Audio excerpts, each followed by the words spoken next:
Hey everyone, how do you actually make useful, high-quality B-roll with today's rapidly evolving AI video tools? I'm Raj, co-host of the Creative AI Show, and today I want to walk you through a practical, hands-on way to build B-roll that actually helps your story instead of just filling empty space. We are going to cover the mindset behind effective B-roll, show examples using popular AI platforms, and point out exactly where they shine versus where they tend to mess up. And because I don't want this to be just another one-tool worship moment, I'm also going to share a workflow that brings Vizard into the loop to help save you hours of manual editing. First, let's define what B-roll is, because it's essentially those short, supporting clips you drop between your primary scenes to add rhythm. It's all about establishing shots, small details, and movement that gives your audience visual context without dragging on for too long. Most of the time, you want something around 5 seconds, because short, varied clips are always the easiest to cut with during the final edit. If you show someone talking for a minute straight, you should almost always cut to a different angle or a supporting B-roll shot to keep things engaging. There are 3 main ways people make AI B-roll right now: text to video, image to video, and multi-element composites. Text to video is incredibly fast for generic stuff, like generating a sunrise over a mountain town with a river to get a quick establishing shot. Image to video gives you much more control if you really need consistent framing or a specific visual style across several different clips. Multi-element workflows allow you to position a specific subject, a prop, and a background into one scene, which is perfect for very specific story beats. Let's get practical with a classic establishing shot, like a wide view of a street or a city overview at sunset. A simple text prompt like "sunrise over a mountain town with a river" will usually produce something perfectly usable for your opener. My pro tip here is to aim for that 4 to 6 second sweet spot and generate a few variations so you can pick the one with the best motion. Also, keep an eye on watermarks, as some platforms only provide clean, watermark-free clips if you subscribe to a paid plan.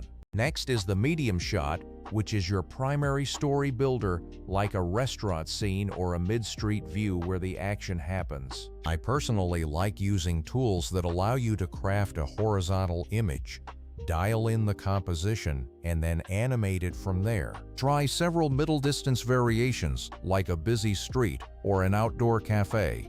But be careful, because the AI often invents impossible details. You'll see hands in weird positions or cars colliding, so you must inspect every frame carefully before finalizing your export. Then comes the close-up, which is for drama, texture, and emotional detail like fingers writing a letter or a hand picking up a piece of ribbon. For these shots, I usually go manual with slow, subtle motion, because high motion settings can often overcook the action and create jittery results. Across all these tools, you will notice recurring limitations like strange geometry and unpredictable object behavior when the motion gets dynamic. Also, be mindful of ethics and don't use AI footage to falsely present real events in documentary contexts without proper labeling. So where does Vizard fit into this, and why do I recommend it for this specific part of the creator workflow? Think of Vizard as the workflow engine that takes your long, raw footage